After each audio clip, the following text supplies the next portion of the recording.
Hello and welcome everyone. I hope I am audible. I'm Yachna Kabra, second year MBBS student and project head of Education and Academics Task Force of Doctors for a Cause. Doctors for a Cause is a non-profit, non-governmental organization working towards the welfare of the society in general. We are a body of medical students, interns, and young doctors, primarily based out of Kolkata. Today is day 2 of acid-base balance and electrolyte disorders masterclass by Dr. Teethankar Guha Thakurta, an MD in physiology and a teaching faculty at KPC Medical College and Hospital. He's our chief advisor from now on of our academics and education task force of Doctors for a Cause. Without any delay, I would like to pass it over to Sir. Sir, over to you. Thank you, Yachna. So, I hope I'm audible.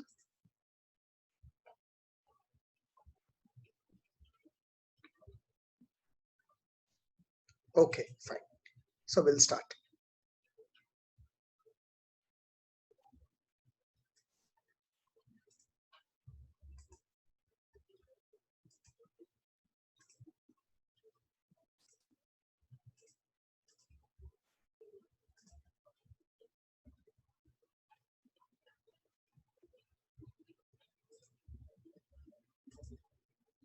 So in our previous class, we discussed about the acid-base balance, and today we are going to discuss about the electrolyte imbalances. Now there are different electrolytes in our body. We will particularly focus on three most important electrolytes today. We are going to talk about the disbalance of sodium, the disbalance of potassium, and the disbalance of calcium. So let us start.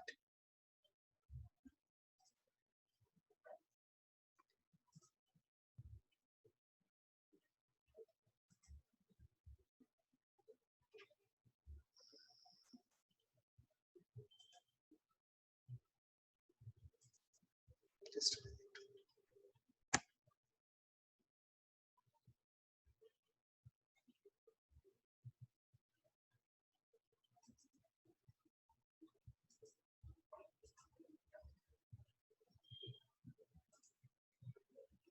Visible to everyone.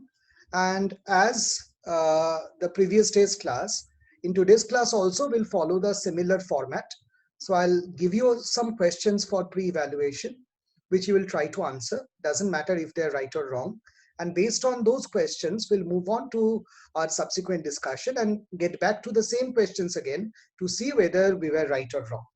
So let us start today with the fluid and electrolyte disorders. Now, balance of sodium is intimately related to balance of water. So that is why water balance cannot be discussed without discussing the balance of sodium and vice versa. So instead of starting directly with the electrolytes, I'll start first with the water balance in our body. So try this question.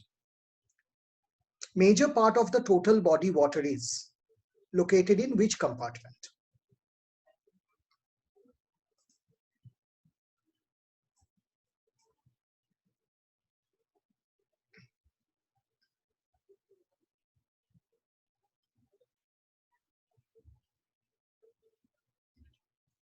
Okay. We move on to the next question.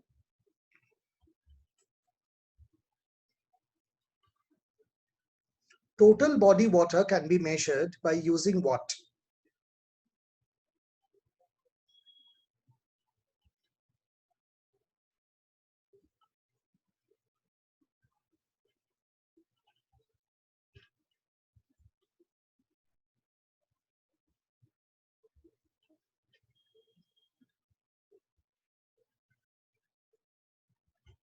Fine.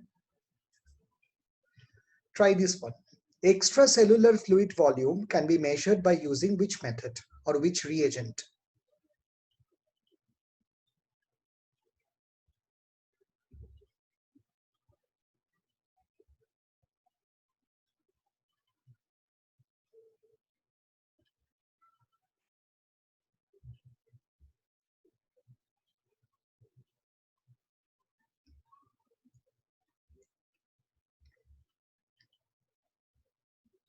Nice. So let us move on to the discussion pertaining to these questions. Oh, there is one more question.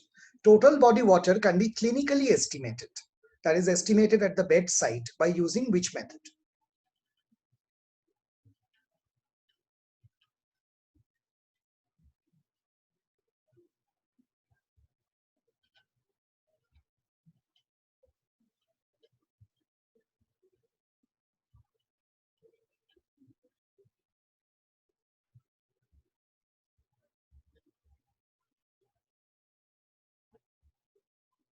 Great.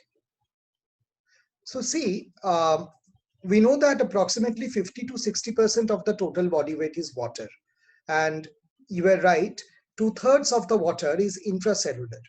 And 1/3 of this water is extracellular, and 1/4 of this is intravascular. That is only 5 liter is intravascular. This diagram shows the distribution of the body water. You can see that plasma volume is the smallest volume or compartment of waters. And this is in dynamic equilibrium with the tissue fluid or interstitial fluid, which is about 11 liters. And these two together comprise the extracellular fluid volume. And this is again in dynamic equilibrium with the cell membrane. And inside the cell, we have about 28 liters of water. That is the largest fluid compartment. Now, the most important ion that is present intracellularly, we know, is potassium. And the most important ion present outside is sodium. This is particularly maintained by the sodium potassium ATPase pump. Because of this, whenever we want to find out the extracellular fluid volume, radio level sodium will be very, very useful. And if we want to measure intracellular volume, then at least theoretically, potassium will be useful. But again, we cannot depend on this potassium because it might not even enter the cell. So intracellular volume is better estimated by finding total body water and subtracting the extracellular volume from that. That is one method that we can use. That our body has more sodium outside and more potassium inside can be partly traced back to the evolution of organisms. And we know that life probably originated in the sea.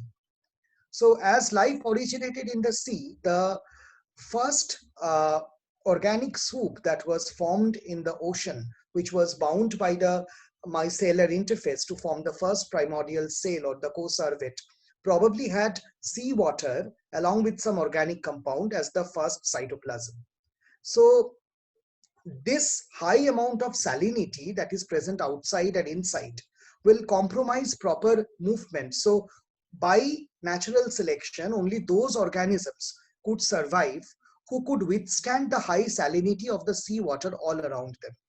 That is why we can see that the organisms that we find nowadays are equipped to deal with high loads of sodium. They can pump sodium out of the cell, keep the cell out of the sodium toxicity, and thrive in a sodium-rich environment.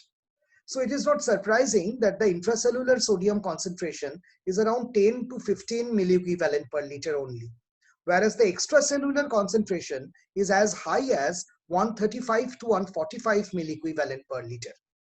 This in part means that the cells that we have in our body are also floating in that primordial sea where there is more salt, and the cell itself is kind of protecting itself from the salt by using the sodium potassium pump.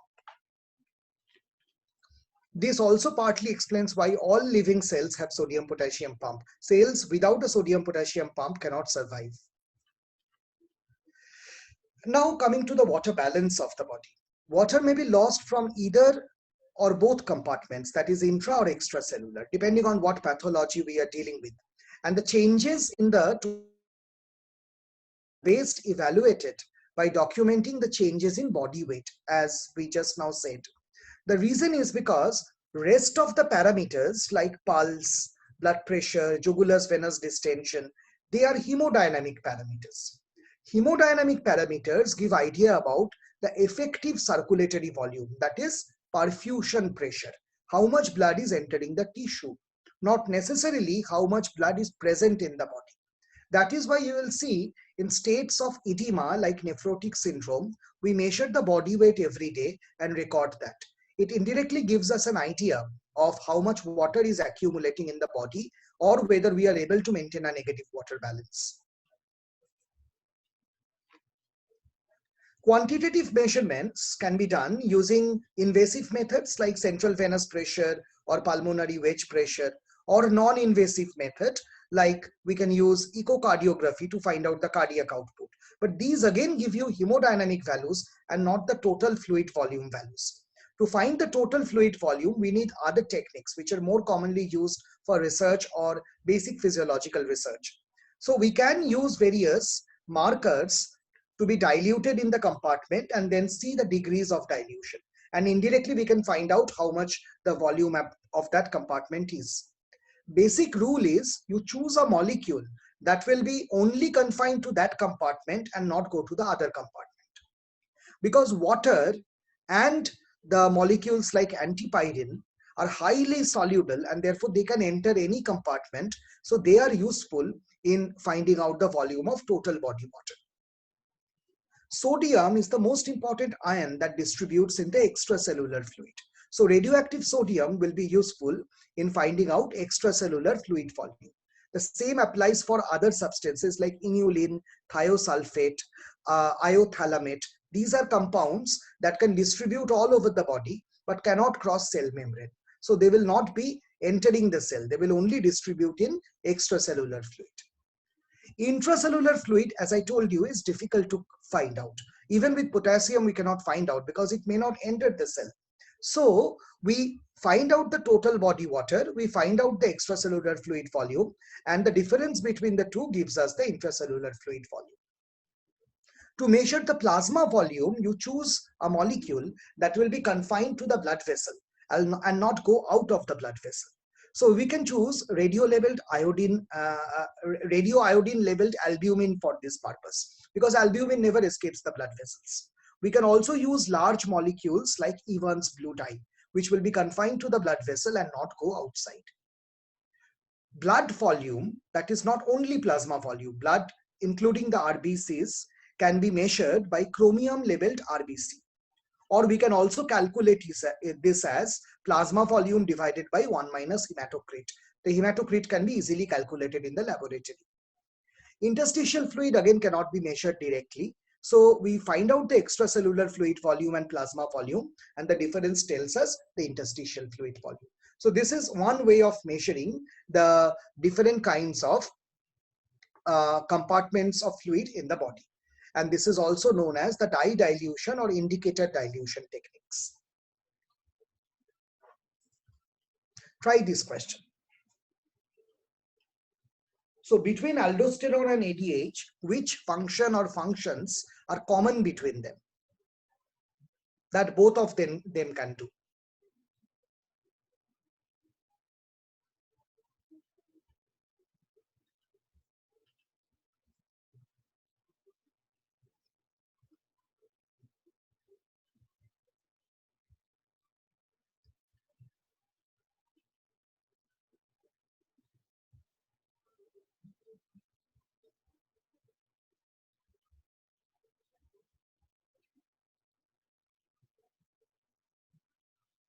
Okay, so we move on to the next question. Renal handling, that is regulation of sodium, depends on which factor or factors?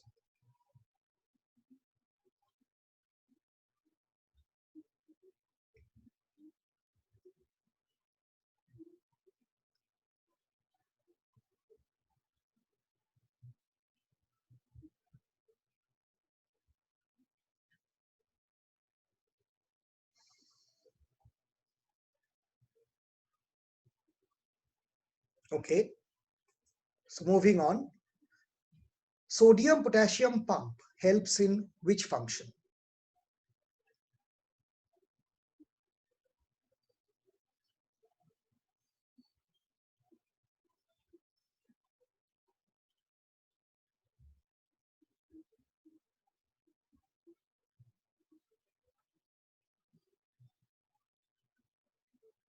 Great, so we move on. Sodium in the early part of the distal convoluted tubule is absorbed by which mechanisms?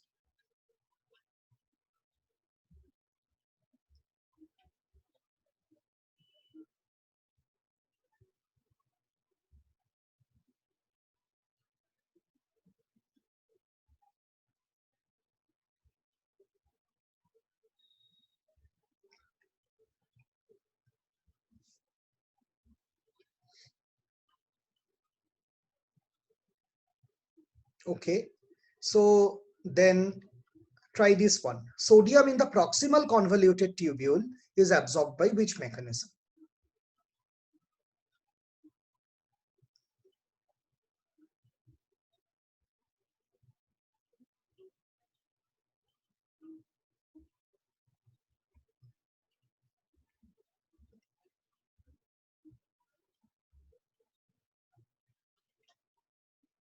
Next question. Sodium absorption in intestinal mucosa, not kidney, in intestinal mucosa is increased by which of the following molecules?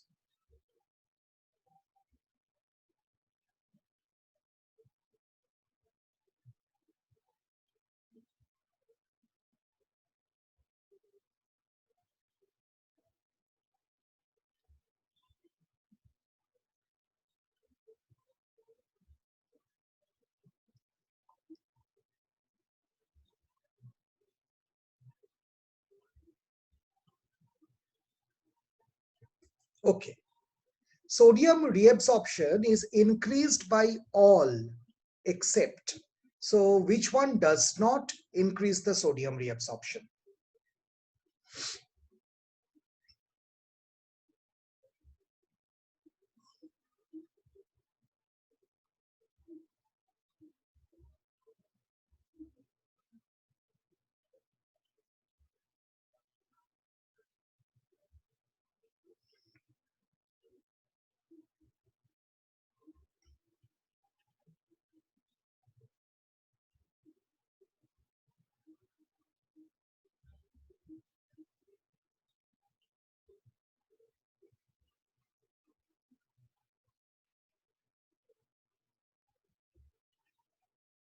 Fine. So let us proceed. Uh, we know that the sodium homeostasis is intimately related to the water balance, as I told you, because when sodium enters the cell, water enters the cell, and when sodium comes out of the cell, water comes out of the cell. So sodium also regulates the extracellular fluid volume. And 50% of the sodium is in the bones, 40% in the ECF, and the rest are present in the soft tissues. We have also mentioned that sodium is the major cation of the extracellular fluid. Sodium potassium pump is a very important molecule. Sodium potassium pump, as you can see here, it pumps sodium out of the cell and drives in potassium. So as it pumps sodium out of the cell, indirectly it also throws water out of the cell. So it maintains the cell volume, preventing overexpansion. It maintains high potassium level inside the cell, high sodium level outside the cell. And because more positive charge goes out than the charge coming in, it contributes to the negative charge of the membrane, maintaining the resting membrane potential. The normal serum sodium is between 135 to 145 milliequivalent per liter. Inside the cell, the level is very low, about 10 to 15, the average being about 12 milliequivalent per liter. The intake of sodium is mainly through diet, and our diet contains about 5 to 10 gram of sodium per day. Ideally, we should take less than 5 gram of sodium as advised by the American Heart Association. And also, technically, we should take more potassium than sodium, which is more protective of the vascular function. But the body's sodium level is not mainly regulated by the intake. It is mainly regulated by the output. So if we take more sodium, kidney can excrete more sodium. If we take less sodium, if the kidneys are normal, it will excrete less sodium to the extent that it may not excrete sodium if you are not taking sodium. So it is mainly the kidney and the various endocrine mechanisms that regulate the output of sodium and regulate serum sodium level than the diet. Unless you are on a totally zero sodium diet, diet has very little to contribute to serum sodium level. It is the output of sodium which is tightly regulated and not the input of sodium. And kidney has an important role in renal regulation, and the mechanisms are in the proximal convoluted tubules and the ascending limb of the loop of Henle. We have sodium hydrogen exchanger, which cooperates with the association of carbonic anhydrase. Sodium chloride transporter in the distal convoluted tubule, epithelial sodium channel that are induced by aldosterone in the late DCT and collecting duct, and sodium potassium exchanger also in the late DCT and collecting duct, which are operated by aldosterone. So what actually regulates the rate of sodium excretion is the amount of filtration of sodium. That indirectly again depends on how much plasma is going into the kidney and what is the pressure of filtration. So renal plasma flow and blood pressure both regulate the renal sodium excretion. And the reabsorption is under the control of aldosterone. And these three factors are the most important factors that regulate the renal sodium output. Before we go on to the next question, let us understand how kidney plays a very pivotal role in maintaining the sodium balance. So the sodium that comes through diet is absorbed into the blood, and ideally an equal amount of sodium should go out in the kidney, through the kidney as well. Now, in the intestine, sodium is passively absorbed or absorbed through secondary active transports like sodium glucose transporter. But it is also true that the colon contains epithelial sodium channels, and that is under the influence of aldosterone. So although not a very major function of aldosterone, but aldosterone does regulate sodium absorption from the intestinal mucosa. Now, to understand how sodium levels and blood osmolarity are tightly regulated, we have to understand the renal regulation of sodium absorption. If you draw a schematic nephron,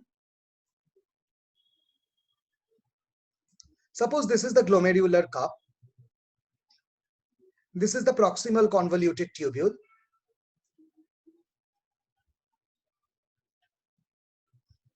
we have the loop of Henle,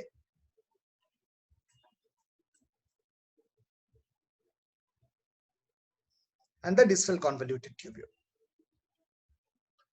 which will drain into the collecting duct.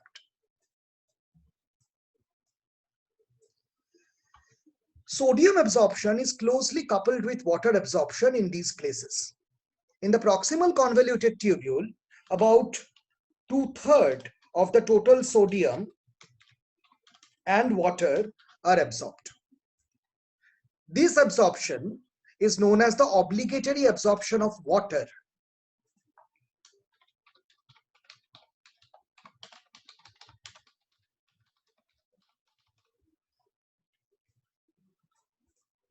And this is mainly regulated by the presence of the sodium hydrogen exchanger,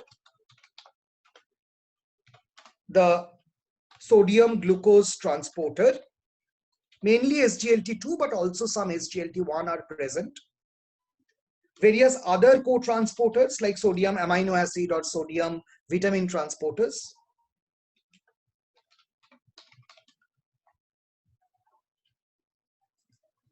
And also by the osmotic drive. When ions go in, along with that water goes in.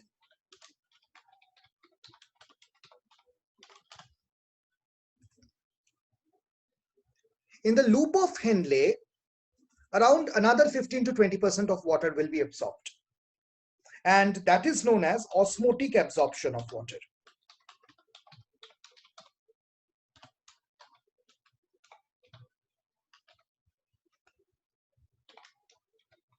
And this water absorption occurs by the counter current mechanism through osmosis. And if you see, the descending limb of the loop of Henle is mainly permeable to water. It is not permeable to electrolytes.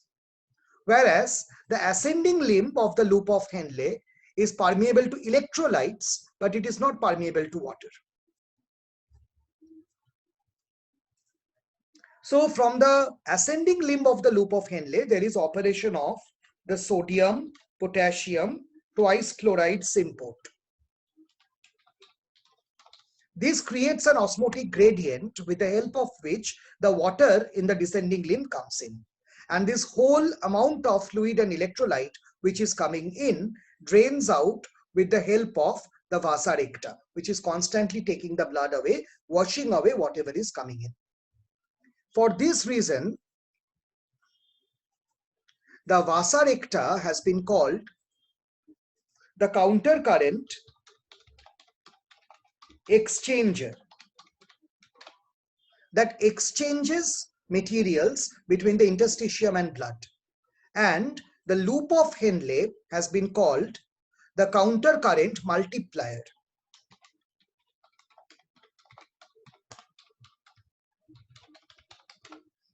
Because the loop of Henle multiplies the osmotic gradient and reaches about double the osmotic gradient or 4 times the osmotic gradient at the base as compared to the plasma. So this essentially is the water absorption through the loop of Henle. Then as we go to the DCT and collecting duct, although anatomically they seem to be different parts, we have to understand from a pharmacological or physiological point of view, early DCT and late DCT are 2 different parts. And the late DCT is very similar to the collecting tubule. The reason is the receptors or channels that are present in the early DCT are totally different from the late DCT. And the receptors and channels in the late DCT are very similar to the collecting duct. So functionally, they form one single unit, which is sometimes known as the distal nephron. So the late DCT along with the collecting tubule form the distal nephron. And the early DCT remains as an unique part. In the early DCT, water absorption is not very significant. And in the early DCT, we see that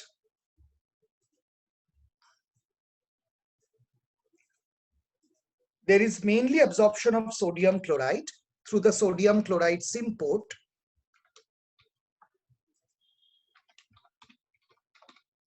And along with that, because sodium chloride is osmotically active, water also goes in. Only a small amount of water is absorbed here, but sodium absorption is significant. And in the late DCT and collecting tubule,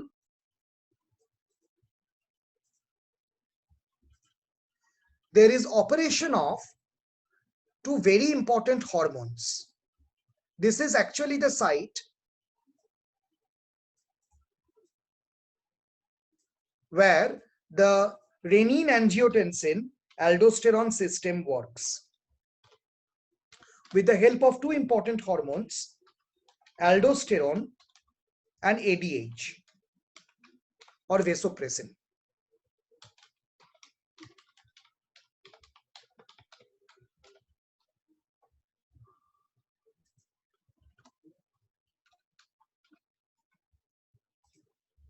The water absorption in this part is not constant.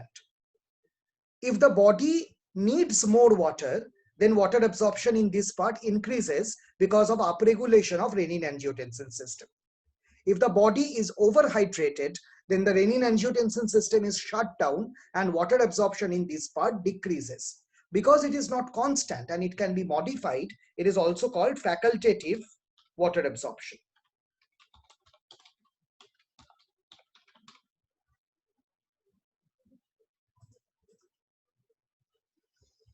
So these are the sites of water absorption along with sodium absorption in different parts of the renal tubule. So I hope this thing is clear before we go on into the intricate regulation by these systems.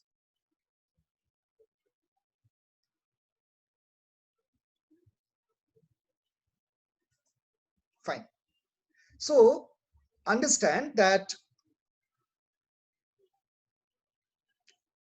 the different hormones and molecules that act at different levels can be modified in different ways by drugs and pathological states. So let us go one by one through these areas and understand how they are modified. The proximal convoluted tubule is the site of 2/3 of sodium water absorption. This part operates in conjunction with carbonic anhydrase. So this is the main part where the carbonic anhydrase inhibitors work, like acetazolamide. This is also the part where osmotic diuretics work.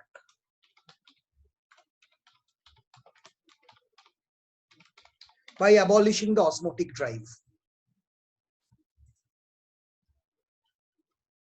Now, diuretic efficacy will totally depend on what is its normal function. Carbonic anhydrase inhibitor does not contribute to a significant amount of water and sodium absorption. So its inhibition also causes only mild natriuresis and mild diuresis. It is not a very effective diuretic molecule.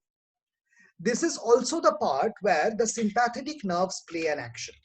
When we talk of sympathetic stimulation, we often think that it will operate via activation of renin-angiotensin system, which is correct. But the sympathetic nerves have another function also. The sodium which is absorbed into the cell from different parts, including the proximal convoluted tubule, that is transported to the side of the blood with the help of sodium-potassium pump. So the sodium that enters the cell will ultimately go out of the cell into the blood by sodium-potassium pump. And the activity of the sodium-potassium pump is increased by catecholamines. So catecholamines increase the activity of the sodium-potassium pump.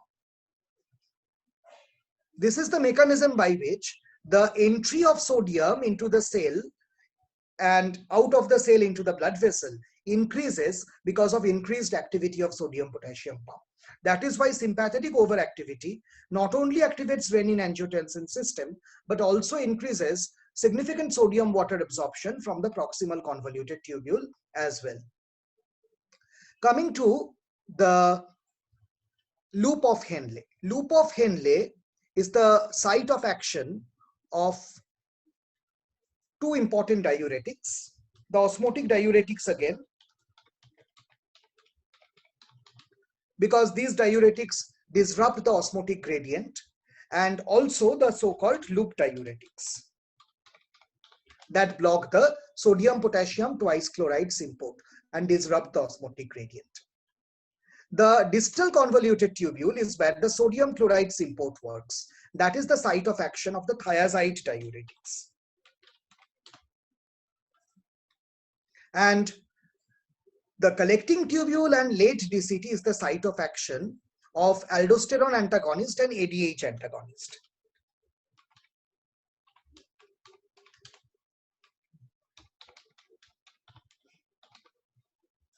Now, to understand how body's total sodium status and volume status is maintained, we have to understand how these various molecules operate at various levels. Let us first see how sodium level is operated. So let us start with a situation where there is alteration in the blood volume. So suppose there is hypovolemia. Whenever there is hypovolemia, this will cause reduced blood flow to different organs. So it definitely causes reduced cerebral and renal blood flow.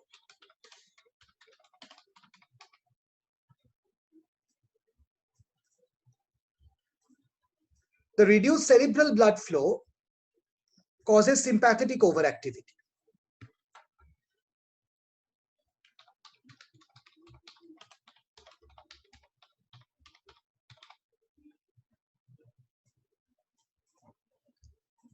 The reduced renal blood flow activates the renin-angiotensin aldosterone system.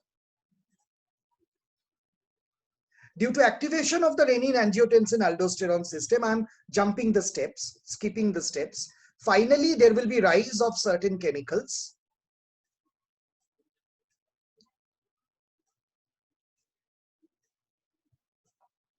So there will be rise in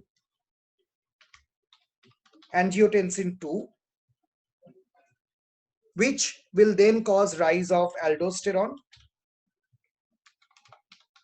a mineralocorticoid, and this will then cause parallelly rise of ADH or vasopressin. The increased sympathetic activity can also activate the renin-angiotensin system. The angiotensin 2 and aldosterone have some common functions. Both of them cause sodium reabsorption along with water.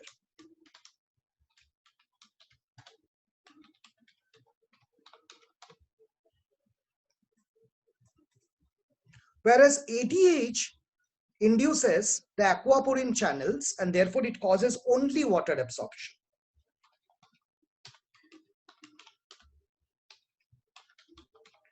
Free water means salt-free water. It's only water. So the common function between both is increase in the circulatory blood volume.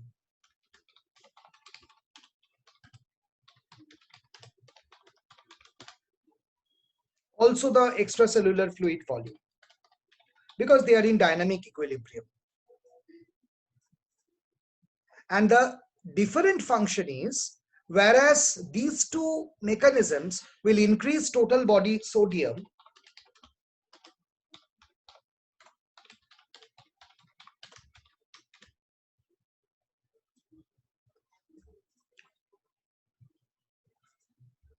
ADH does not affect the total body sodium.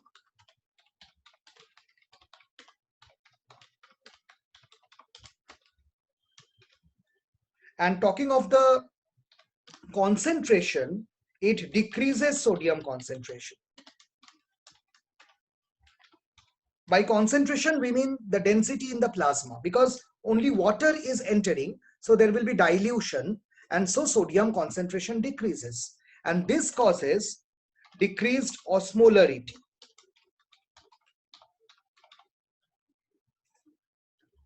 Recollect that ADH secretion also occurs when there is thirst.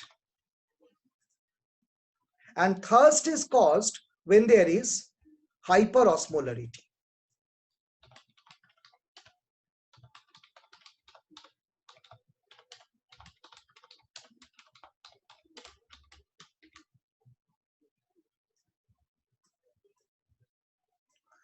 So in a way, you can understand that ADH mechanism tends to counteract the raised osmolarity and reduce thirst. Whereas both ADH and the angiotensin 2 and aldosterone correct the hypovolemia. So the basic difference in the manner in which these will operate is that all of them will increase the blood volume, but the serum sodium concentration and the osmolarity of the blood will be decreased by ADH. It may be either normal with the operation of aldosterone angio2, or if sodium absorption exceeds water absorption, then it can even be increased. So this is how osmolarity and volume are also separately regulated in the body. So I hope this is more or less clear to you. Now the aldosterone mechanism is also inhibited by endogenous molecules. Aldosterone can be inhibited by an endogenous molecule called the atrial natriuretic factor or atrial natriuretic peptide. This atrial natriuretic peptide is generated in response to hypervolemia. Because hypervolemia stretches the cardiac chambers, and stretch of the cardiac chamber causes release of ANP. Which also means that it acts as a guard for overactivity of aldosterone. So if aldosterone acts more than necessary, then that status will be partly counteracted by ANP, which will inhibit the action of aldosterone. So this is how the different volume and osmolar properties of the fluid compartments are maintained by different hormones in the body. So I hope this is clear to you. So with this, let us get back to the questions that we started with. So now try this one. Common functions of aldosterone and ADH include.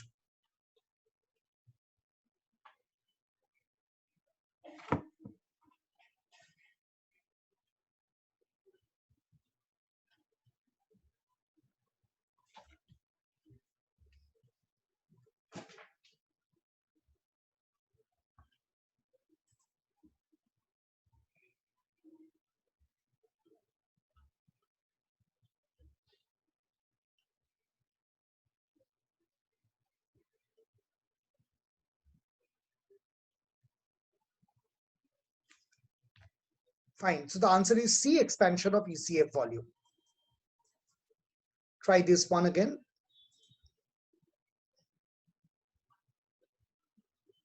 Renal handling of sodium depends on.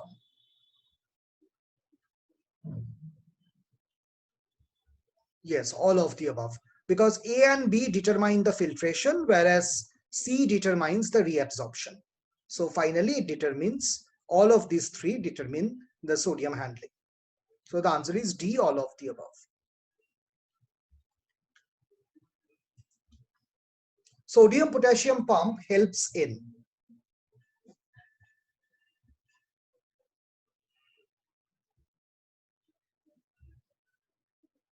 Yes, it helps in all of these functions, maintaining cell volume, maintaining membrane potential, and also maintaining high potassium levels inside the cell. Sodium in the early DCT is absorbed by.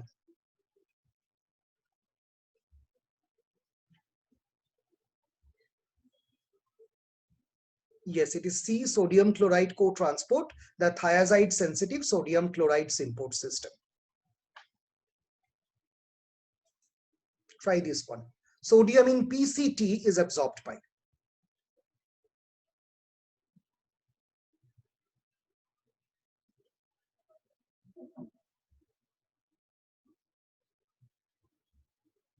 All of the above mechanisms. Wonderful. Sodium absorption in intestinal mucosa is increased by. Answer is A, aldosterone.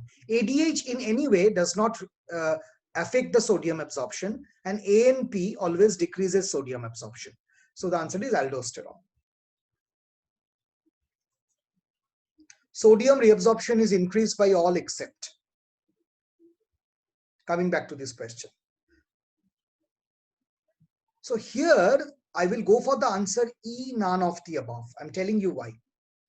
Cortisol is a glucocorticoid. But because of the structural similarity between gluco and mineralocorticoid, remember this always, all glucocorticoids have minor mineralocorticoid function and all mineralocorticoids have minor glucocorticoid function. So unless you produce a synthetic drug, if you talk of the natural molecules, there is no natural glucocorticoid with zero mineralocorticoid function. There is also no natural mineralocorticoid with zero glucocorticoid function. Because of this reason, whenever you think of glucocorticoid, which is a natural molecule we are talking about, and including some of the synthetic molecules as well, they do have mineralocorticoid action, and mineralocorticoids also have glucocorticoid-like action. Only the ratio of the actions vary pharmacologically. So the answer is E, because cortisol also has aldosterone-like action, so it will also improve the sodium reabsorption. So starting with a new set of questions, try this. Hypernatremia can be caused by.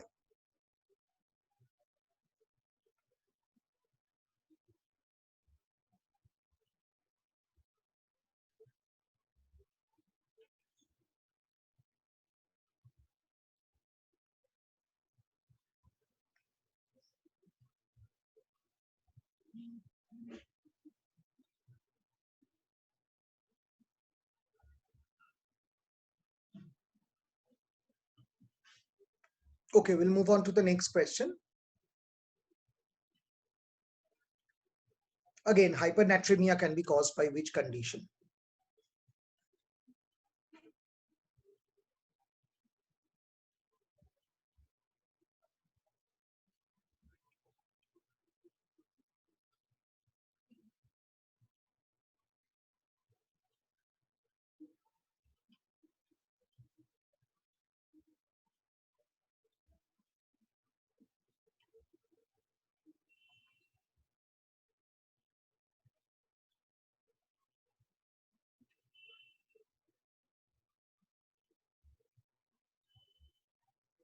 Fine.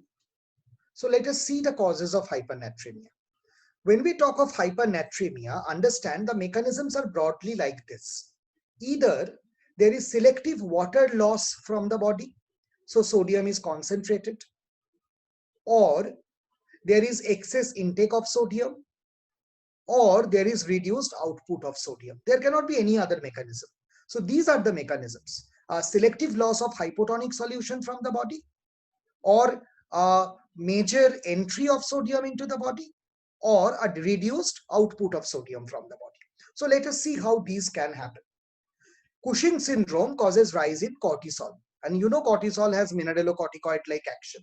So it can cause sodium absorption and increase the sodium level. Same thing for prolonged glucocorticoid therapy. In pregnancy, the steroid hormones again cause sodium retention, particularly progesterone, and that can lead to hypernatremia. In dehydration, it depends on the type of dehydration. So we cannot say that in all dehydration there will be hypernatremia. If there is selectively water lack in the body, then the sodium will get concentrated.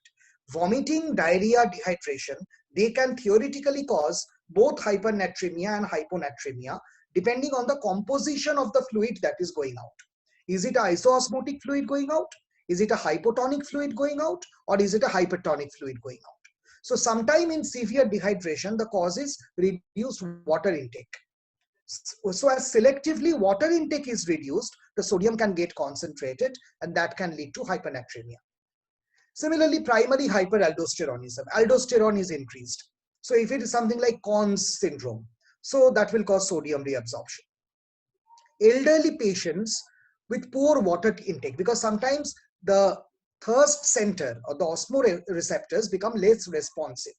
So their body is getting concentrated, but they are not feeling that or unable to express that. And so their water intake becomes less. Excessive intake of salt rarely causes hypernatremia, because if the kidneys are functioning properly, up to a certain limit, it will excrete the excess salt. When it crosses the threshold of that, or if there is a background renal compromise, then that will cause hypernatremia. Certain drugs like anabolic steroid oral contraceptives, they have steroid action and therefore mineralocorticoid-like action, so they can cause sodium retention.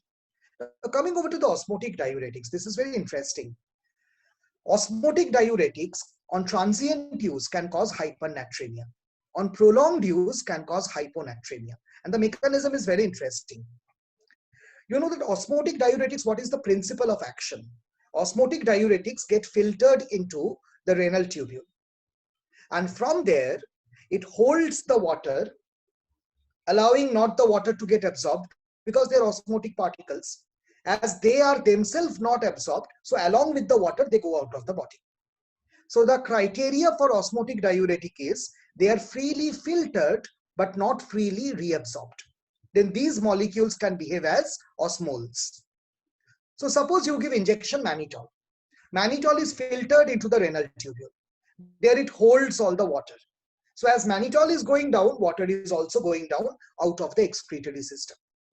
But understand, mannitol does not inhibit the sodium channels. So sodium will still go in. But along with sodium, water will not go in because they are held back by the osmotic particles of mannitol.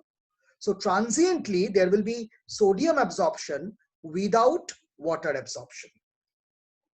And because of this mechanism, there is a chance that we may land up in hypernatremia.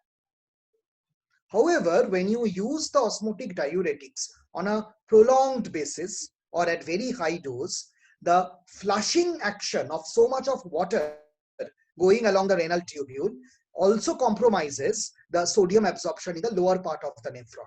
So there may also be a lack of sodium reabsorption. So transient use usually causes hypernatremia, whereas prolonged use, like any other diuretic, can cause hyponatremia. So it's a possibility that osmotic diuretics can cause hypernatremia. This concept will be important when we talk about other forms of osmotic diuresis. For example, osmotic diuresis in hyperglycemia. So that can technically also cause hypernatremia if no other mechanism is working to cause loss of sodium. So try this one. Hypernatremia with urine osmolarity more than 400 can be caused by all except normal plasma osmolarity is 200. So if osmolarity is less than, no, it's 300. If osmolarity is less than 300, we call it dilute urine. If osmolarity is more than 300 or 350, we call it concentrated urine. That is the convention.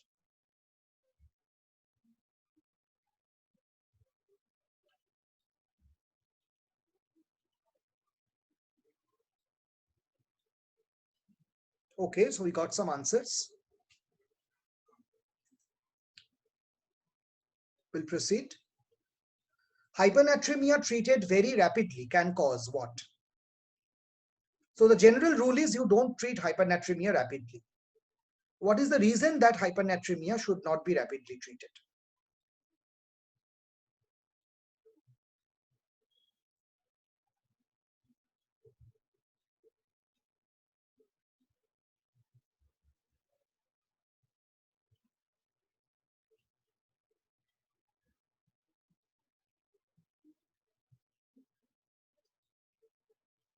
So let us see which one is correct.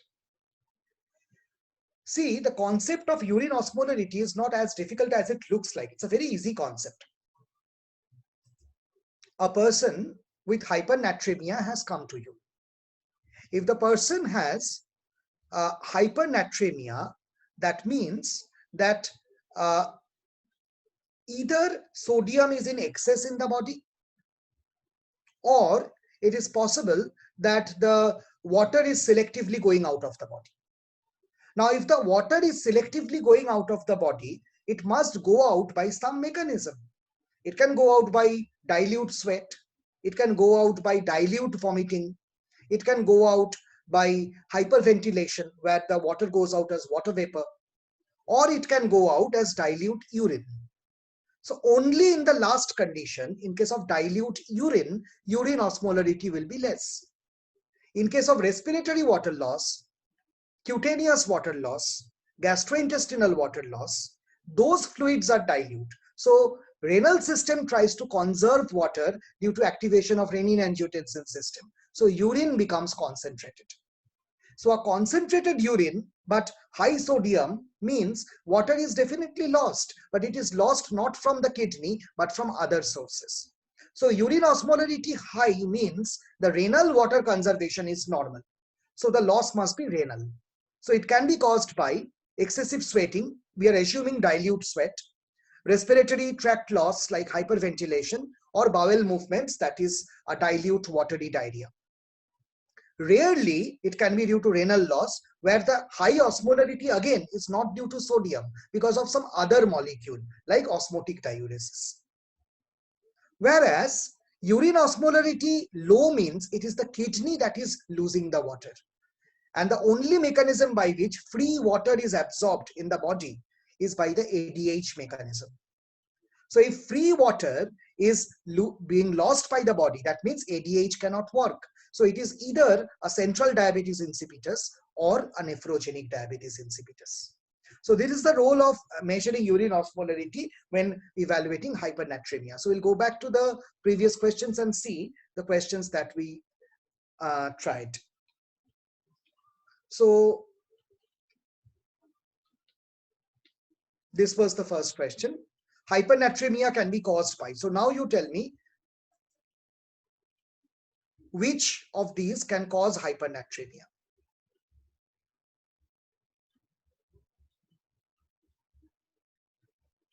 B, osmotic diuretic. Because the duration is not mentioned, so can be is a matter of possibility. Transient osmotic diuretic therapy can cause hypernatremia. So osmotic diuretic is the answer.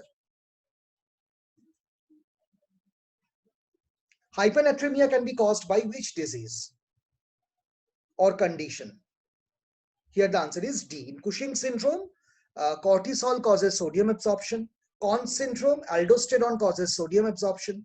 Pregnancy, progesterone causes sodium absorption. So it can happen in theoretically in all these three possible conditions. Hypernatremia with a urine osmolarity more than 400 can be caused by all except. So which one will not cause this? The answer is definitely ADH deficiency, because in this condition urine will be dilute. That is why the urine is insipid or tasteless. So you get diabetes insipidus. Very good. Hypernatremia treated very rapidly can cause, now we'll come to this question. This is a very interesting question. I'm giving you the answer. The answer will be cerebral edema. Now there are different ways of understanding this question.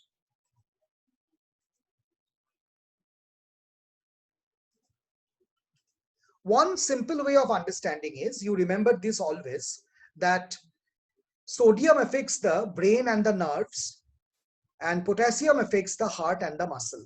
That is a very general dictum. But apart from that, if you want to understand why cerebral edema will happen, we have to understand a very interesting mechanism that is there in the brain.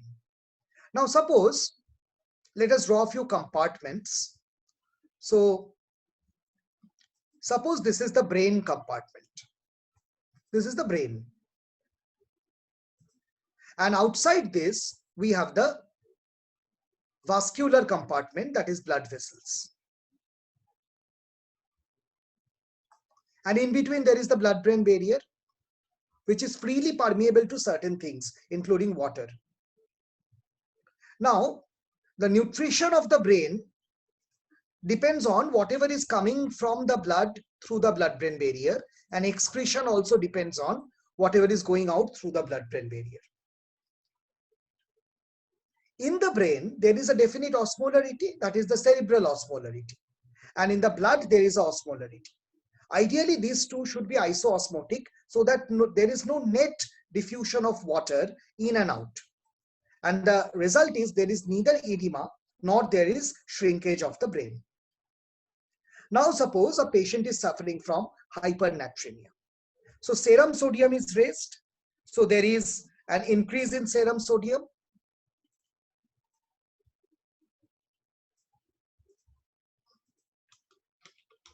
Increase in serum sodium will mean that we are also dealing with an increase in osmolarity.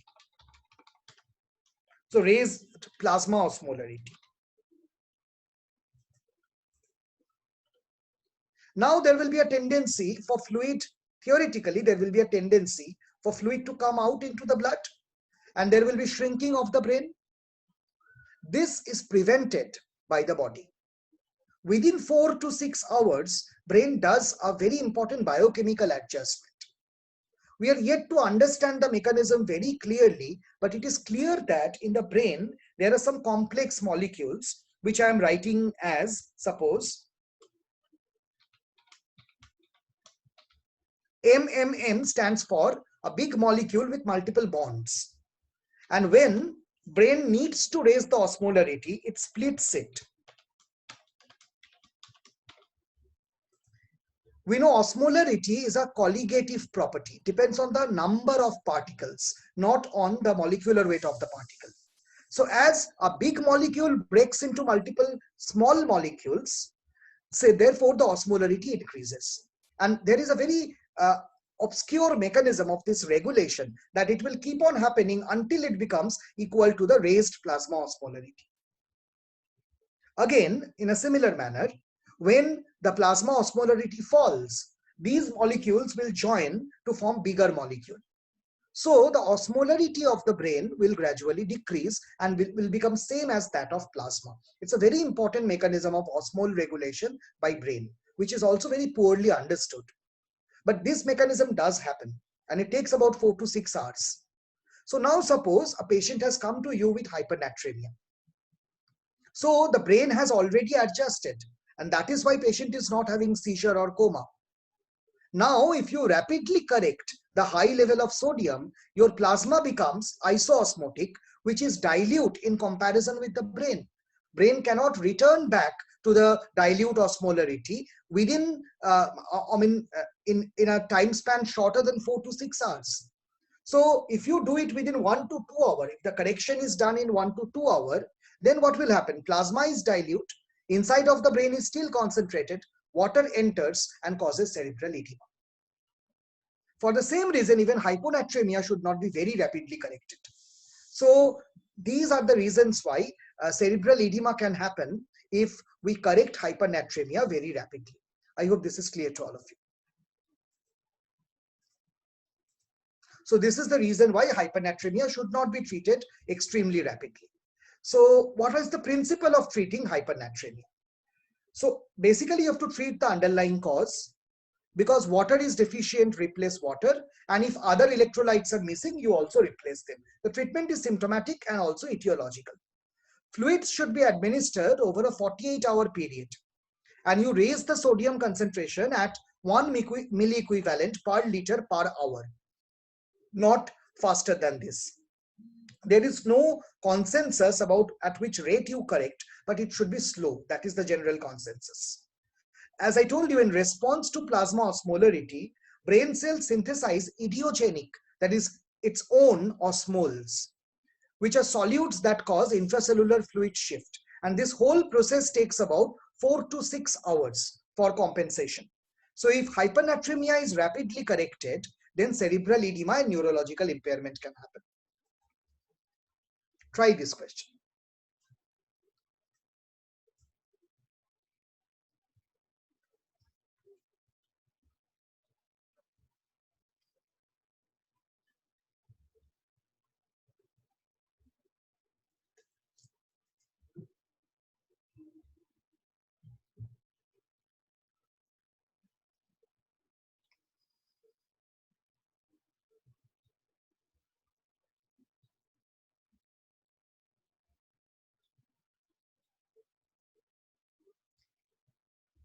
Okay, fine. We'll move on to the next question. Euvolemic hyponatremia can be caused by all except.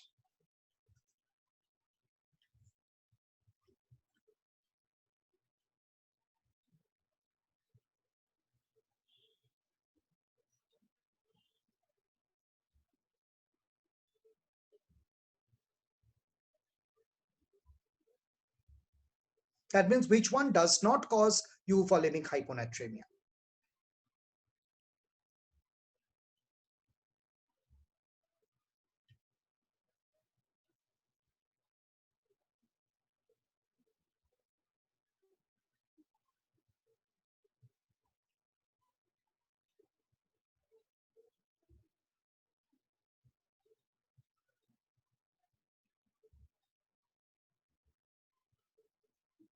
Okay, we'll move on. So these are the different causes of hyponatremia. Now, also understand what is the very basic mechanism of hyponatremia. Either sodium intake is less, but this seems to be a very uncommon cause, because I told you in the beginning also that sodium level is regulated at the output level, not at the input level. So if you don't take sodium, body will not excrete sodium. That is how body will try to balance. So that is a very rare cause, that a person is not taking salt. More common causes will be either there is dilution of the plasma with excess water, or if there is loss of hypertonic fluid, sodium rich fluid from the body, or there is poor reabsorption of sodium in the kidney. These are the main causes. So let us see. Vomiting, diarrhea, burns, again, provided they cause hypertonic fluid loss, they will cause hyponatremia. If they cause hypotonic fluid loss, they will cause hypernatremia. Addison's disease means there is a mineralocorticoid deficiency. So salt and water is not absorbed. If the salt absorption suffers more than water absorption, then obviously there will be hyponatremia.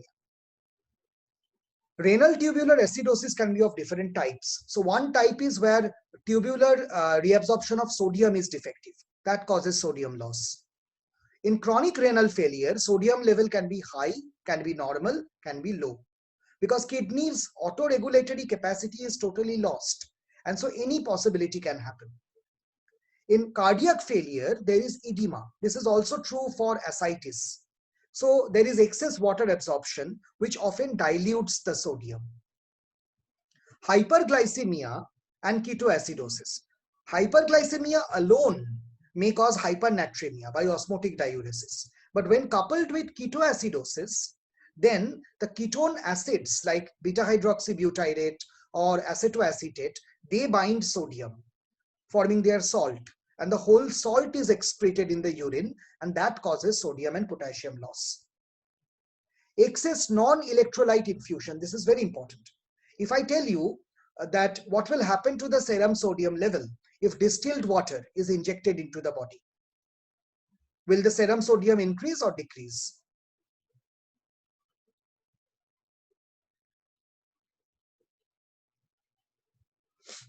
If distilled water is injected intravenously, what will happen to serum sodium? So obviously serum sodium will decrease. Now when you give say 5 to 10% dextrose, it is only sugar and water. After a few minutes, the sugar is oxidized into carbon dioxide and water again. So after metabolism, dextrose solution becomes nothing but distilled water. That is why glucose water, although itself it is a concentrated solution, do not think that it is actually isoosmolar. After the utilization of the glucose, it basically becomes a hypotonic solution. To prevent this, you can give DNS, that is dextrose normal saline, where even after the metabolism of the glucose, the sodium remains, so you actually give isoosmotic water. So I remember this always, that pure dextrose water after metabolism actually becomes a hypotonic solution. Syndrome of inappropriate ADH, if there is excess ADH, then only water will be absorbed, and this causes dilution of the plasma. And then there comes laboratory artifact. Proteins and triglycerides, when they are in excess, they bind sodium. So biochemical estimation becomes faulty. As a result, serum sodium can be low. This is not problematic because it's a false estimation. So we call it pseudo hyponatremia. And other than the osmotic diuretics used in a sporadic manner, all other diuretics usually cause hyponatremia. Vasopressin obviously causes this. Oxytocin and vasopressin have chemical structures which are very similar. For this reason, vasopressin functions may be shared by oxytocin.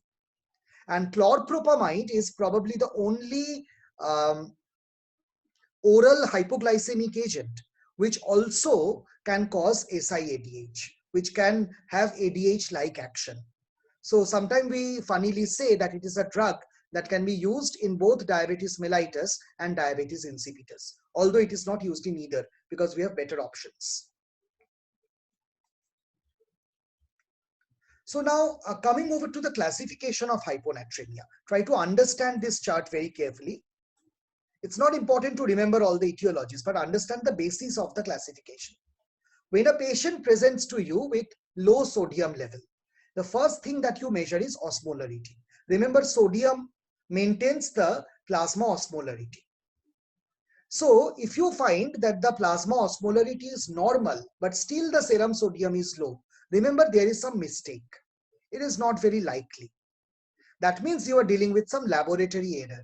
Maybe you are dealing with pseudo-hyponatremia, that is hyperproteinemia or hyperlipidemia, the one that I just now said.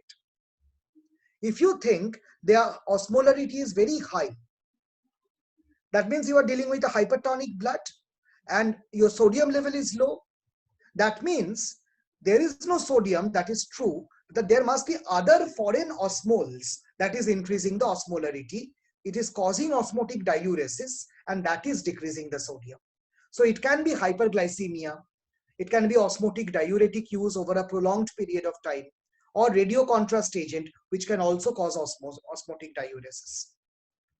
And the most common mechanism, as guided by logic, will be if sodium is low, then osmolarity will be low. So in most patients, you will get the middle faculty, that is hypotonic hyponatremia. That is more common and more logical also. So most people will come with this. You will see common causes will fall under this.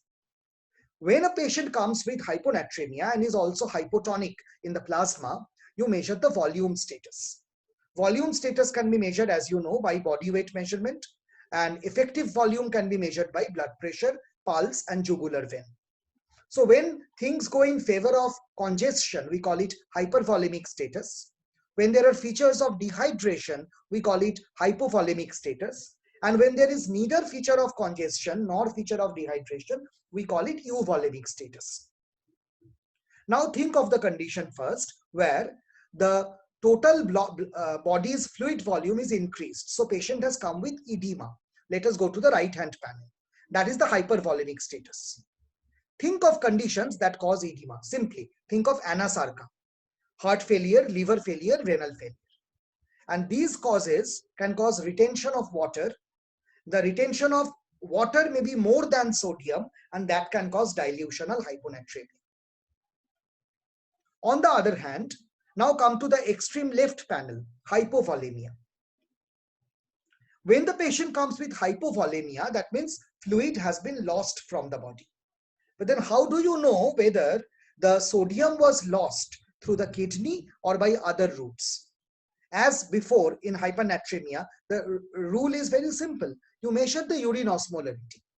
If urine is hyperosmolar, then sodium is going out in the urine. Think of all causes where kidney loses sodium. And when the urine is dilute, that means sodium is going out from other than kidney. So that can be dehydration, diarrhea, vomiting, sweating, and all other causes. Finally, you come to the condition where patient does not have much clinical feature. The sodium level is low. There is neither congestion nor dehydration. When such a condition happens, then probably we are dealing with a situation, think very clearly. Volume status is normal, but sodium is low. That means the patient is losing sodium but gaining volume, and they are balancing each other. So when sodium is lost, some volume is also lost, but that volume is replaced by a sodium deficit fluid. So volume of the body remains constant, but sodium is lost. So think of all possibilities. Suppose you are constantly drinking water. Each time you drink water, the urine will cause excretion of sodium, but you are not drinking sodium rich water. You are only drinking water. This is psychogenic polydipsia, where drinking water causes low sodium. Suppose a person is taking alcohol or beer.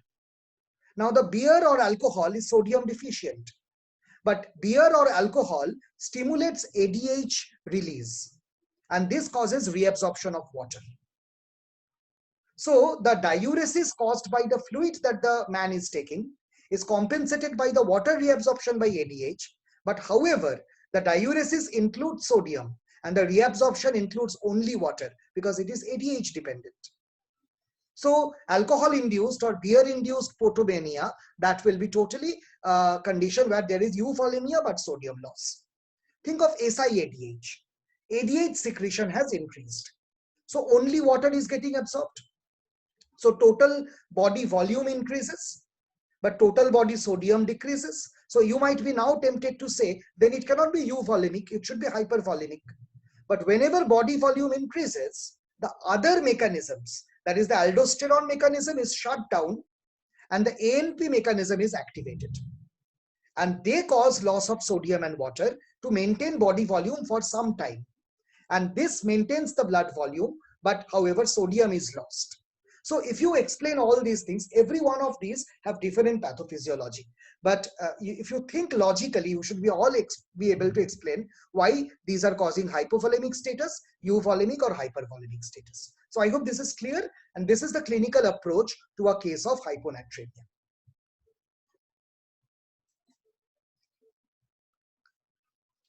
Try this question.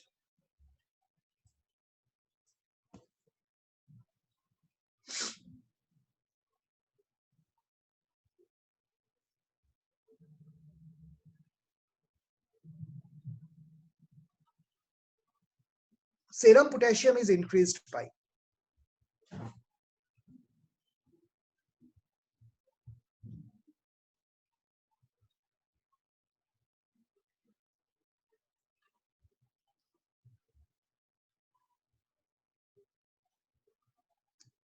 Fine, we'll move on to the next one. Serum potassium increases in which condition?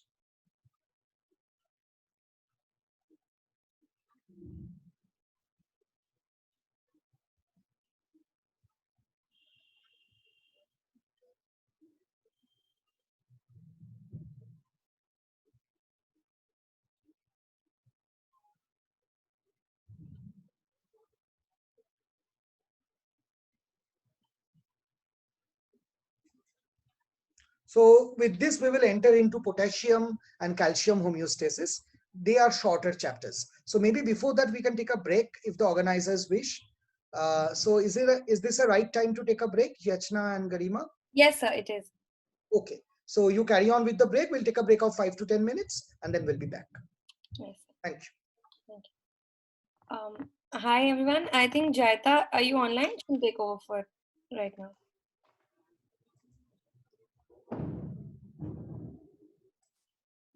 Please let me know if I'm both audible and visible or not. Yes, you are. Okay. Thank you so much, sir. Hello, everyone. I am Jaita Biswas, a first-year medical student from Medical College, Kolkata. And I'm also a member of the Extended Board of DFC, a part of the Task Force of Education and Academics. I hope we all are enjoying the master classes and we will try not to bore you much. So as we all know, the Doctors for a Cause has subjugated its work under different task forces. So we're going to quickly have a look of all those task forces now. Okay, so here's the poster. As you can see, there are total 8 task forces. Let me name them. The Animal Welfare Task Force, the Mental Health Task Force, the Academics and Education Task Force, the Public Health Task Force, the LGBTQ plus Task Force, the Women's Health and Safety Task Force, Different Label Task Force, and Sexual and Reproductive Health Task Force. If anyone is interested to collaborate any kind of project, then they can contact with the mentors whose names are mentioned below each task forces. Moving on, as we know that the family of DFC or Doctors for a Cause has extended this year. So we are going to quickly have a look of the structures of DFC Doctors for a Cause.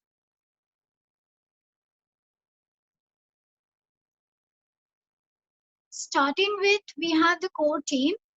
The core team is the backbone of DFC and the main fuel that helps us to keep everything together. Moving on to, we have the board directors. Firstly, we have the board directors from Calcutta and the board members of Calcutta. Following up, we have the board directors of Chennai and the board members of Chennai. And finally, we have a list of all the college representatives here. This is a follow-up of all the college representatives.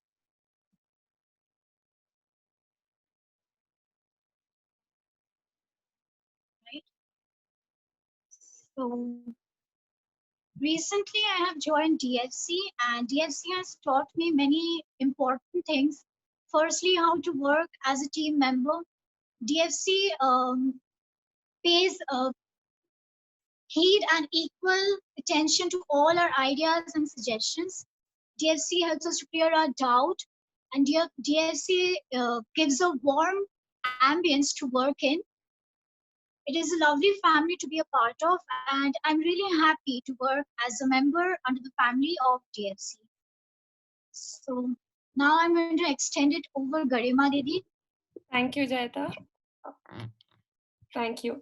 Thank you everyone for staying tuned. I know because of some technical issues, we couldn't take some of you all today, but I hope this doesn't happen in the future. We'll try and solve this as soon as possible.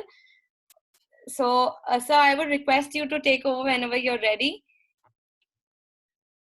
By that time, if I would let you all know that all our previous master classes is already up on our YouTube channel, and if any of you have want to wish to go back and look at the master classes, do go and tell us how you like them. The like button is always there for appreciation, and the comment section is open for all kinds of feedback.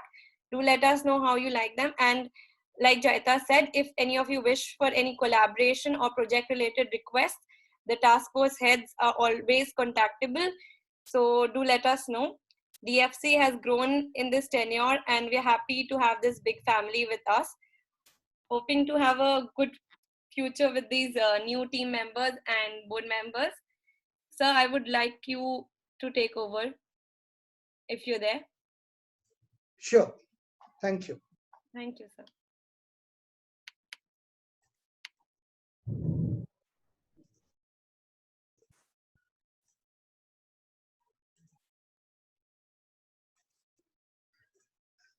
So let us start where we had ended.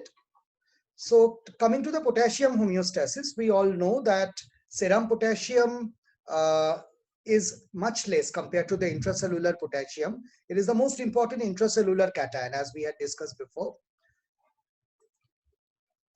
Daily requirement of potassium is also less than sodium, but it's actually good if we take them in equal proportion, or even if we take potassium more than sodium, particularly patients who have cardiac adverse risks. Any cellular food is rich in potassium because cells contain potassium. That is why all fruits, vegetables, they are all very good sources of potassium. Plasma potassium level varies between 3.5 to 5 milliequivalent per liter. And compared to that, the cells contain about 150 milliequivalent per liter of potassium. So you can see the gradient of potassium across the membrane. And excretion of potassium mainly occurs in urine, partly in the GI secretion, but that is also reabsorbed. So its main route of excretion is the kidney. And we know that aldosterone, we have understood that as it absorbs sodium, it causes excretion of potassium. Also, as kidney reabsorbs H+, it also excretes K+. So in conditions of K+ excess or potassium excess, H+ is reabsorbed compensatorily to lose potassium. And in conditions of H+ excess, the K+ will be reabsorbed compensatorily to excrete H+. This is why we say hyperkalemia invites acidosis and acidosis invites hyperkalemia. So getting back to the question that we started with, try this. So serum potassium is increased by which one?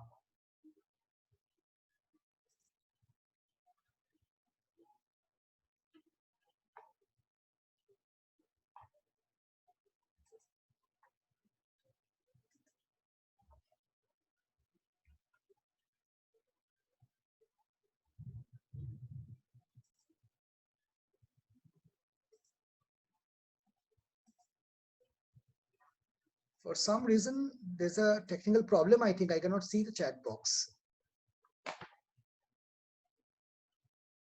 We'll try once more. Yes, it's visible. Yes, it is D, all of the above here. And for the previous question,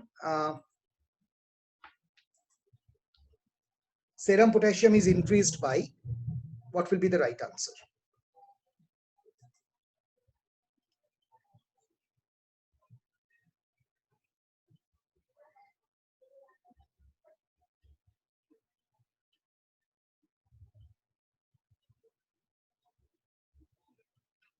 Just a minute, I'm resharing the slides. Yes. This will be E, none of the above. Yes, because aldosterone decreases serum potassium, ADH has no effect and probably dilutes the potassium. Insulin drives potassium into the cell. Fine. So try this one. Question number 20.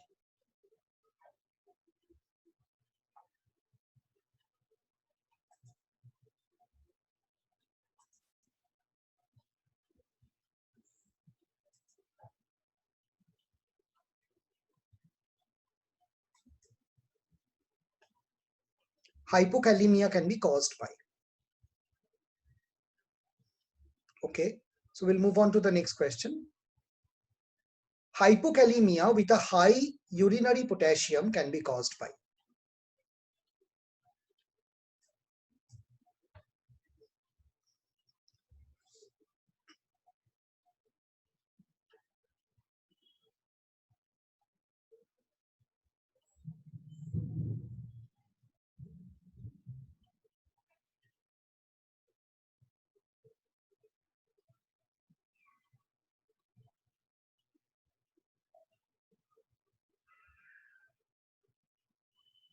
Okay, we'll move on to the next question. Hypokalemia with a high TTKG, that is transtubular potassium gradient. Transtubular potassium gradient can be caused by.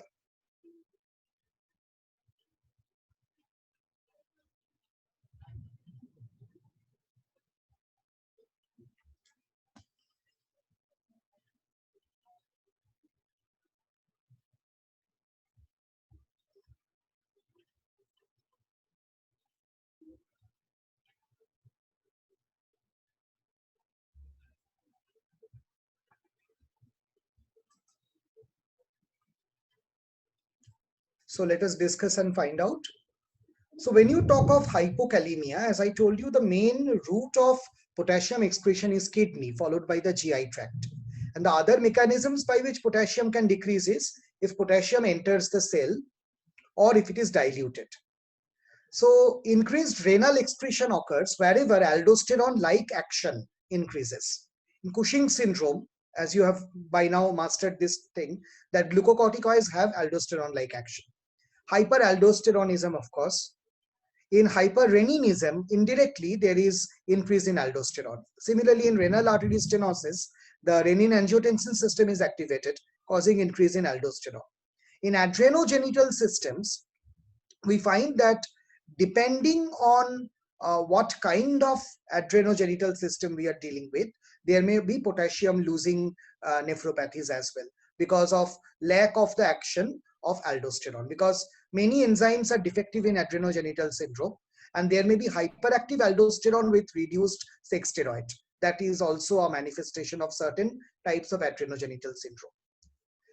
Shift or redistribution of potassium means potassium is entering the cell. That typically happens in alkalosis, as H plus comes out of the cell to balance the pH and K plus goes in to maintain the neutrality. Insulin therapy, beta-adrenergic drug therapy, and some rare conditions like hypokalemic periodic paralysis and thyrotoxic periodic paralysis, where certain receptors or channels are defective and potassium enters the cell. Gastrointestinal loss can happen in diarrhea, vomiting, aspiration, a deficient intake of potassium-rich diet, malabsorption.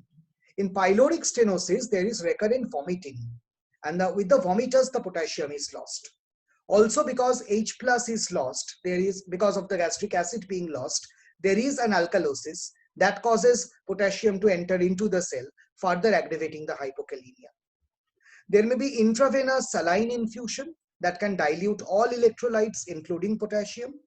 And as I told you, certain drugs like insulin and salbutamol drive potassium into the cell. Corticosteroids cause excretion of potassium. Thiazide and acetazolamide cause renal loss of potassium. So how do you evaluate a case of potassium loss? If the urinary potassium is less, but by building on the same principle, then the loss must be from other than kidney. So think of diarrhea and vomiting. And if the urinary potassium is high, think of renal loss, like mineralocorticoid excess or various receptor or channelopathies where potassium cannot be absorbed, like Bartter syndrome, Little syndrome.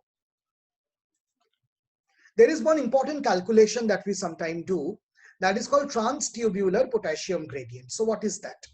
That is simply urine potassium by plasma potassium divided by urine osmolarity by plasma osmolarity. Forget about the denominator. That is a corrective factor. The most important factor here is urine potassium by plasma potassium. So what does it indicate? It indicates that what is the ratio of the urine potassium to plasma potassium. Is the urine excreting more potassium than present in the plasma, or is it excreting less potassium than present in the plasma? Now we know the potassium excretion is mainly a function of aldosterone. So if kidney is excreting potassium in excess, there must be excess activity of the late DCT and collecting tubule where aldosterone works.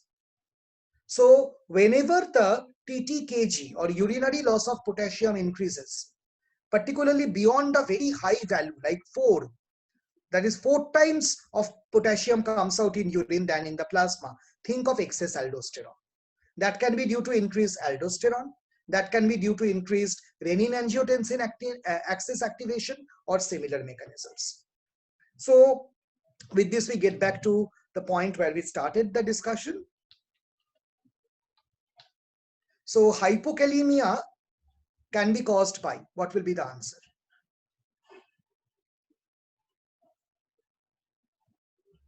The answer is E, all of the above. All of them can cause hypokalemia by different mechanisms. Hypokalemia with high urinary potassium can be caused by.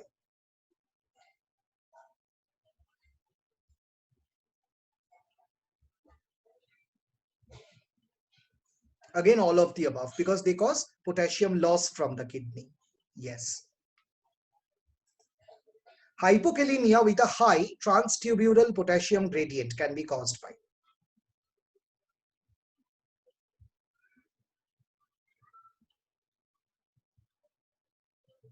Yes, the answer is A, hyperaldosteronism, because the others indicate non-renal losses. So they will not cause a high TTKG. Coming over to hyperkalemia now. Try this question.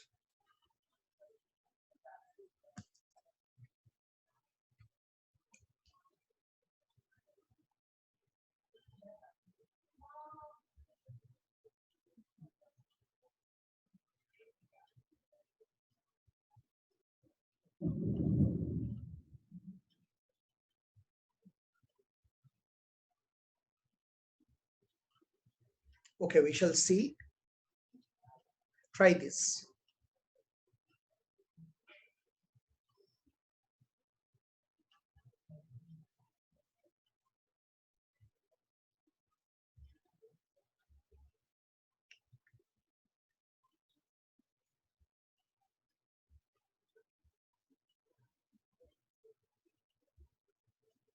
So which one is not used to treat hyperkalemia? All except.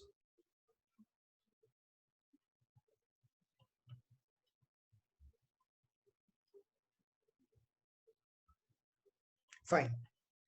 So you see, when we talk of hyperkalemia, what are the mechanisms by which potassium can rise? We have seen that the most important storehouse of potassium is the cell. And the most important excretion mechanism of potassium is mainly the kidney. So the mechanisms may be reduced renal excretion. So remember, any kind of renal failure or deficient aldosterone like Addison's disease can cause reduced renal excretion. Or if potassium comes out of the cell, wherever cell membranes are ruptured, hemolysis, tissue necrosis, tumor lysis, rhabdomyolysis, crush injury. Redistribution of potassium to extracellular space, like if the potassium comes out of the cell to balance something, like metabolic acidosis.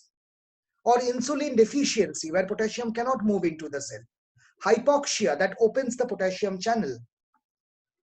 Or it can be drugs that block the mechanism of renin-angiotensin axis activation, spironolactone, ACE inhibitors, and beta blockers. And sometimes there is a faulty collection of blood where the RBCs rupture. That can cause potassium to come out of the cells. So these are the common causes of hyperkalemia. Number 4 is not clinically important. It's a laboratory error.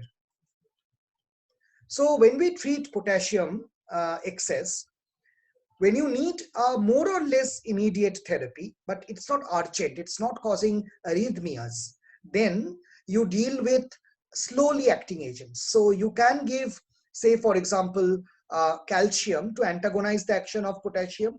It will not reduce potassium, but it opposes the action. Potassium inhibits the heart, whereas calcium stimulates the heart.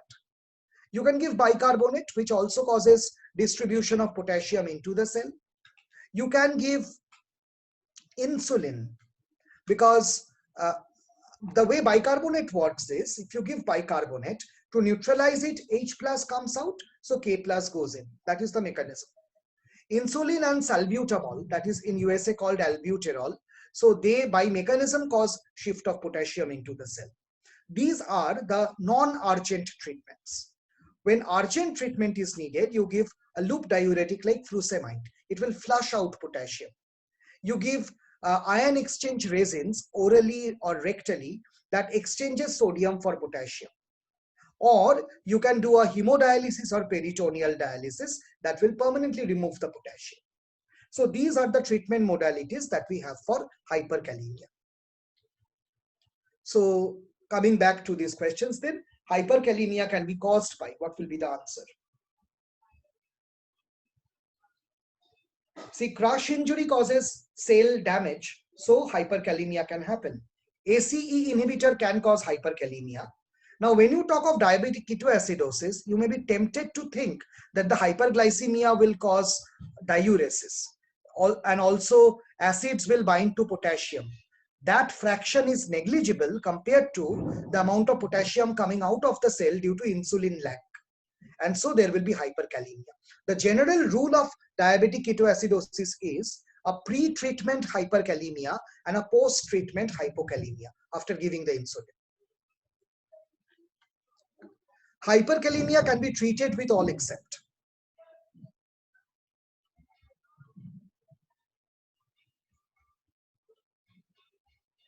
Answer is none of the above, because it can be treated with all of the above. Very good. So we move on to the next topic, coming to the calcium metabolism.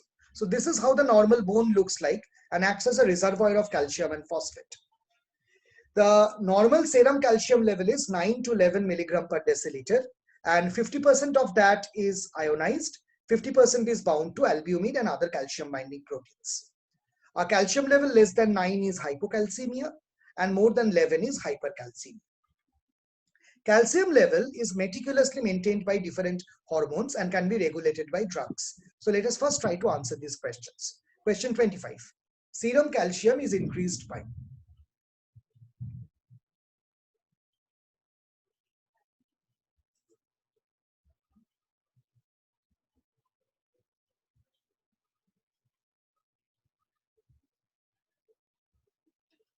Okay, we move on to the next question.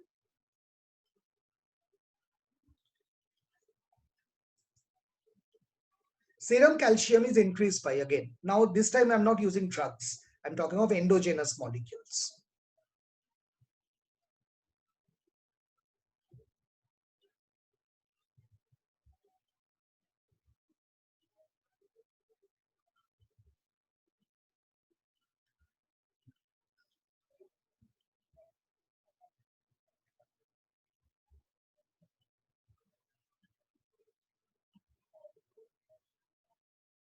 Okay, so let us understand the calcium and phosphate metabolism. It's very easy to understand how calcium and phosphate metabolism is regulated.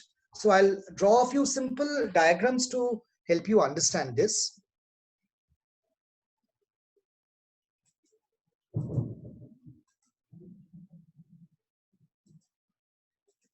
So we have a certain level of serum calcium.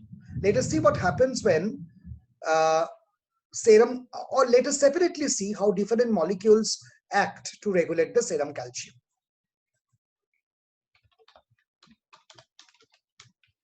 The serum calcium that we have is in dynamic equilibrium with the gain of calcium and the loss of calcium. The gain is mainly through the diet, and retrieval is from the kidney. So through diet, we are getting some calcium that is absorbed through the intestine. This intestinal absorption is facilitated by vitamin D.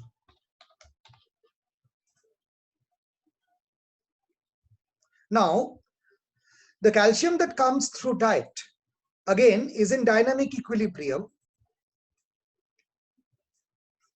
with storage sites like the bones.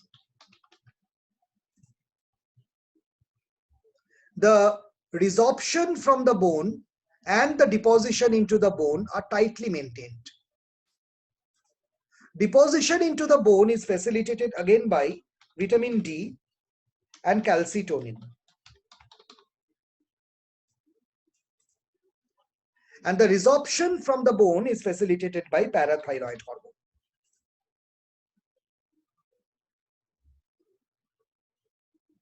A part of this serum calcium gets excreted every day into urine. That is the part that should be obtained through diet. And a part is also reabsorbed through the urine. The urinary excretion and the urinary reabsorption are also under control. The mobilization from bone to the plasma is facilitated also by glucocorticoids. Therefore, glucocorticoids also can cause some loss of calcium.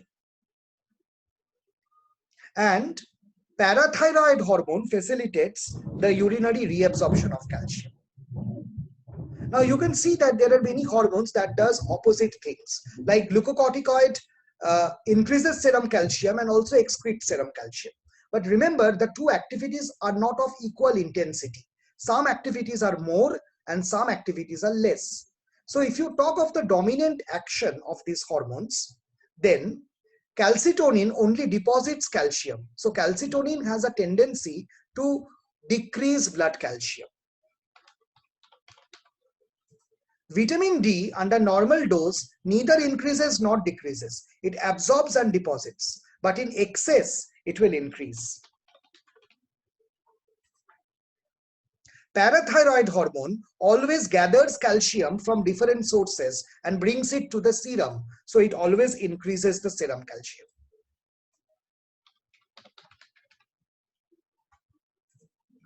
Glucocorticoid increases the serum calcium and also causes urinary excretion. So glucocorticoids have a calciuric action, but it does not cause hypocalcemia. The reason is that glucocorticoids also mobilize calcium from the bone, maintaining the plasma level. So although the bone becomes thin with time, the plasma level is maintained, or plasma level can slightly increase also in overdosage. The mobilization from the bone is under the influence of osteoclast.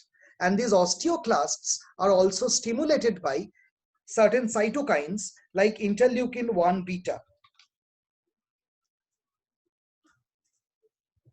This is the reason why molecules that influence the formation of interleukin-1 beta, like interleukin-6, can cause hypercalcemia.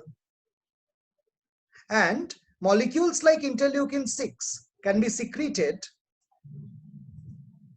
in plasma cell disorders like multiple myeloma, and therefore serum calcium level can rise. Calcitonin like or vitamin D like, particularly vitamin D like molecules or calcitriol like molecules are sometimes synthesized by lymphoma, certain types of lymphoma, and that can also cause hypercalcemia. Certain tumors can secrete parathyroid hormone like peptide, like the small cell lung cancers, also squamous cell lung cancers. So they can also cause hypercalcemia. So this is overall the regulation of serum calcium level. If you now talk about drugs, the mobilization of calcium from bone is prevented by the bisphosphonate. So if you give bisphosphonate, serum calcium level will decrease, not increase, because it will prevent the mobilization of calcium from bone to the blood. So with this basic idea, let us get back to the questions that we started with. So now tell me which is the correct answer. Serum calcium is increased by.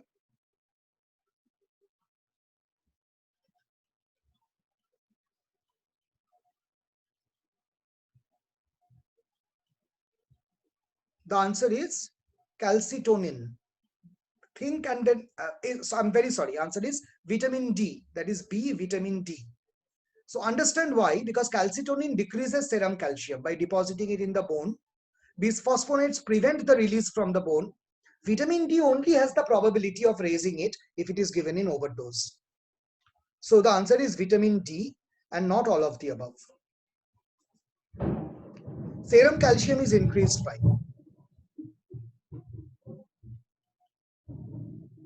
Here the answer is all of the above.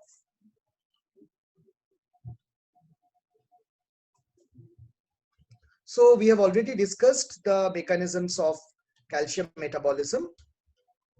Let us come to decrease and increase in serum calcium levels. The decrease in serum calcium can be due to decreased intake or absorption that can happen in malabsorption, vitamin D deficiency, etc. It can happen in increased loss like renal osteodystrophy, where a kidney cannot activate vitamin D, and also in prolonged diuretic therapy, except thiazide. Thiazide increases calcium. Endocrine disorders where PTH is decreased or calcitonin is increased, like when calcitonin secretion increases in medullary carcinoma of thyroid. In associated diseases like pancreatitis, in pancreatitis, pancreas is auto-digested to release lipase.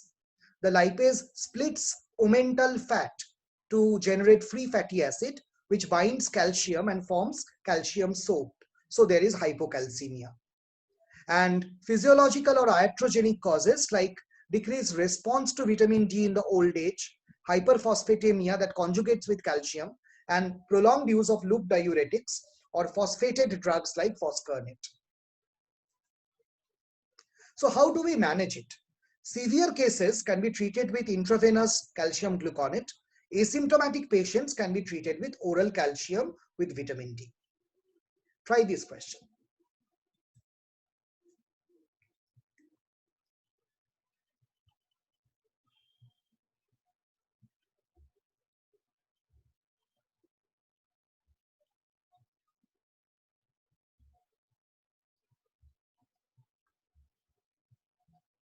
I think the explanation for this question was already given.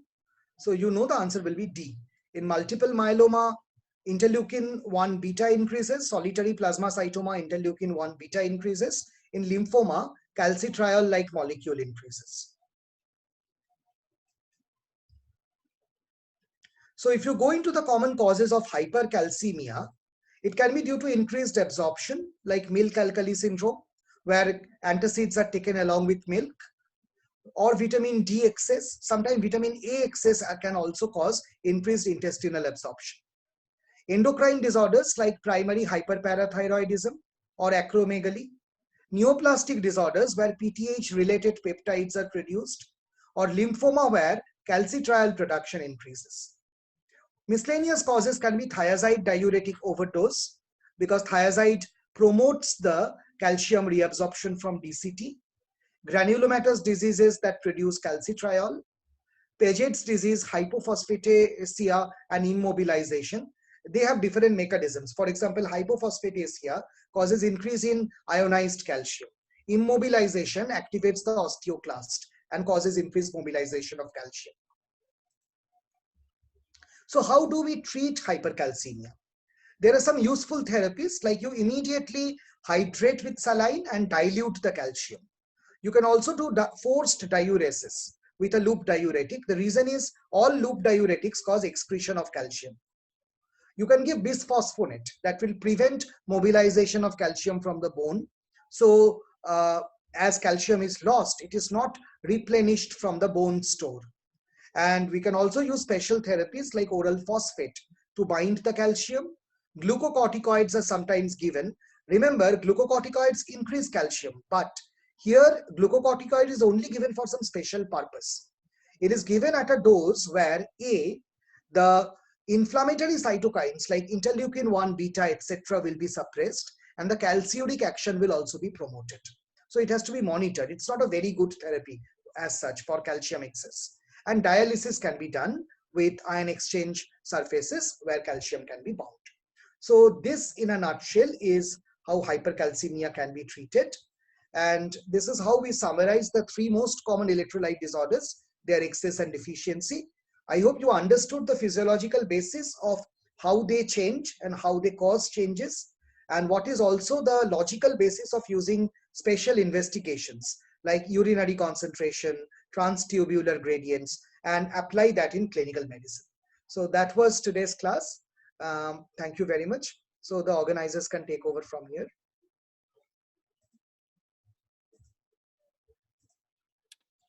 Thank you, sir. I think that was a very brisk and very informative class. I hope you guys had fun and you enjoyed this 2 days masterclass on acid base and electrolyte imbalances. I'll just let you all know again that our previous master classes are already on YouTube, and if you wish to go and have a look, they're already uploaded, so you can. I'm so sorry for all the people who are unable to join in today because of some technical issues. Sorry for the inconvenience. We'll make all the technical glitches not happen next time again. Also, thank you everyone for staying tuned for these 2 days. I hope you guys had fun learning with us. This is Garima Dugar signing off from Doctors for a Cause. Hope to see you soon in our next series of masterclass really, really soon. Until then, stay safe. Thank you.